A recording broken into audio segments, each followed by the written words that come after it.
Hi గారు, welcome to our channel. ప్రస్తుతం మనతో పాటు దాము బాలాజీ గారు, సీనియర్ జర్నలిస్ట్ ఉన్నారు. వారితో ఒకసారి మాట్లాడదాం.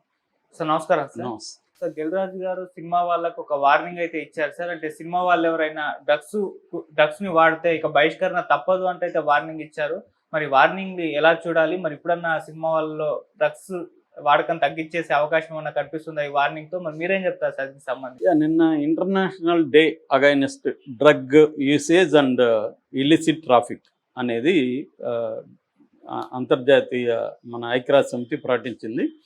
సో దీన్ని WHO అమలు చేయమని ప్రపంచం అంతా చెప్తుంది. ఎందుకంటే ప్రపంచవ్యాప్తంగా 30 కోట్ల మంది డ్రగ్స్ వాడుతున్నారు. దాదాపు ఒక 5 నుంచి 6 కోట్ల మంది సీరియస్గా డ్రగ్ వల్ల వచ్చిన జబ్బులు, రకరకాల బాధలు పడుతున్నారు. సో అందుకని ఈ డ్రగ్ అబ్యూజ్ కి వ్యతిరేకంగా పోరాడాలని చెప్పి పిలిపించారు. బేసిక్గా దీని లక్ష్యం ఏంటంటే, ఒకటి డ్రగ్ యూసేజ్ని తగ్గించాలి. తర్వాత డ్రగ్ యూసేజ్కి అలవాటు పడిన వాళ్ళకి రిహాబిలిటేషన్ చేసి వాళ్ళకి హెల్ప్ చేసి వాళ్ళని డ్రగ్ యూసేజ్ నుంచి బయటికి తీసుకురావాలి, అడిక్షన్ నుంచి. అన్నిటికంటే ఇంపార్టెంట్ డ్రగ్ ట్రాఫికింగ్ అంటే డ్రగ్ని ప్రొడక్షను, డిస్ట్రిబ్యూషన్, దీన్ని ప్రధానంగా ఆపాలి అనేది టార్గెట్ పెట్టుకొని ప్రపంచవ్యాప్తంగా వివిధ ప్రభుత్వాలు కానీ వివిధ NGOలు కానీ చేస్తున్నారు. ఈ నేపథ్యంలో నిన్న తెలంగాణలో రేవంత్ రెడ్డి ఆధ్వర్యంలో తెలంగాణ ప్రభుత్వం యాంటీ డ్రగ్ డేకి సందర్భంగా ఒక సభ కండక్ట్ చేసింది. సో ఆ సభలో రామ్ చరణ్ అండ్ విజయ్ దేవరకొండ కూడా పార్టిసిపేట్ చేశారు. వాళ్ళతో పాటు తెలంగాణ ఫిల్మ్ డెవలప్మెంట్ కార్పొరేషన్ చైర్మన్గా ఉంటున్న దిల్ రాజు కూడా పార్టిసిపేట్ చేశాడు. ఈ సందర్భంగా చరణ్ చాలా బాధపడ్డాడు. నా పిల్లల్ని, నేను ఒక తండ్రిగా చాలా భయం వేస్తుంది, రేపు బిడ్డల్ని బయటికి పంపించాలంటే ఎక్కడ డ్రగ్స్కి అలవాటు అవుతారనే ఒక భయం అయితే వేస్తుందన్నాడు. అట్లాగే విజయ్ దేవరకొండ కూడా డ్రగ్స్ వాడడం మంచిది కాదన్నారు. సో మంచిదే ఇవన్నీ, ఎందుకంటే యాంటీ డ్రగ్ డే కాబట్టి డ్రగ్స్ వాడకుండా ఉండాల్సిన అవసరాన్ని కొంత సెలబ్రిటీల ద్వారా చెప్పిస్తే ప్రజల్లోకి వెళ్తుంది అనేది రేవంత్ రెడ్డి ముందు నుంచి కూడా ట్రై చేస్తున్నాడు. ఆయనకు సరిగ్గా సహకారం దొరకలేదు. ఇప్పుడు కొంత బెటర్ ఏంటంటే, అల్లు అర్జున్ ఎపిసోడ్ తర్వాత సినిమా ఇండస్ట్రీ రేవంత్ రెడ్డి మాటని కొంత కేర్ చేస్తుంది. అంతకుముందు కేర్ చేయలేదు. ఎందుకంటే ఈయన అంతకుముందు తెలుగుదేశంలో ఎమ్మెల్యేగా ఉండి వాళ్ళతో కూడా తిరుగుతూ ఉండేవాడు కాబట్టి ఈయన సీఎం అయితే ఆయన సీఎం అనే ఫీలింగ్ని వీళ్ళు జీర్ణించుకోలేదు చాలామంది.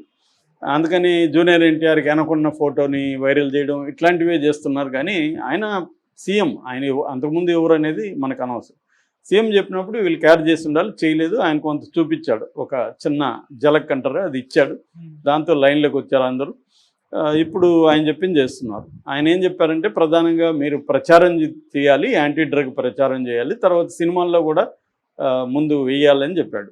అది ఎంత పని చేస్తుంది అనేది పక్కన పెడితే కనీసం ఆ వరకు రేవంత్ రెడ్డి చేస్తున్నది ఖచ్చితంగా అప్రిషియేట్ చేయాలి. అలాగే డ్రగ్ డిటెక్షన్ కిట్ కూడా మామూలుగా మనకి డ్రంక్ అండ్ డ్రైవ్లో మందు దాగుంటే మాత్రమే, అంటే లిక్కర్ దాగుంటే మాత్రమే ఫైండ్ అవుట్ చేయొచ్చు దాంతో.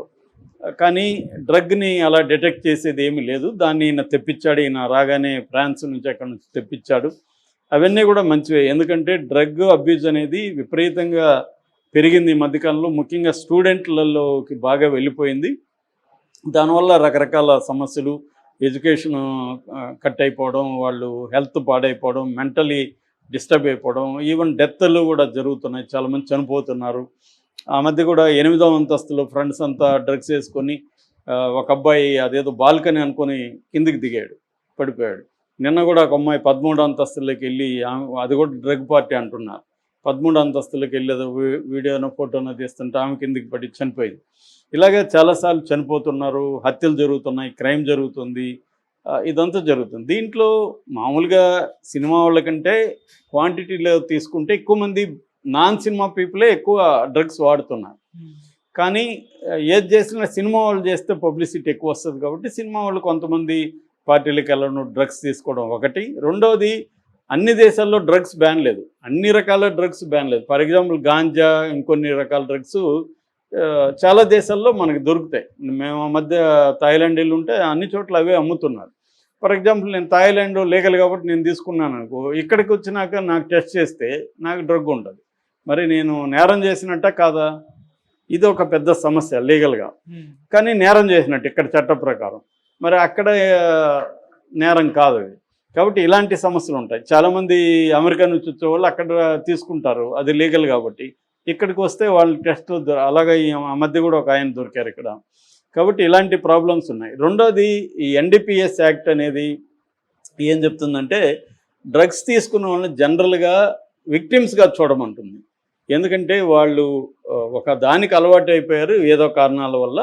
వాళ్ళని బయటికి తీసుకురావడానికి హెల్ప్ చేయాలి తప్ప వాళ్ళని శిక్షించడం వల్ల ఉపయోగం లేదు. జైల్లో పెట్టి శిక్షిస్తే వాళ్ళు ఇంకా మానసిక రోగులుగా తయారైపోతారు. ఎందుకంటే దానికి అలవాటైన వాళ్ళకి డ్రగ్ దొరకకపోతే పిచ్చెక్కుతుంది, వాళ్ళు దేనికైనా రెడీగా ఉంటారు. రెండోది జైళ్ళల్లో దొరకనిది ఏమీ లేదు.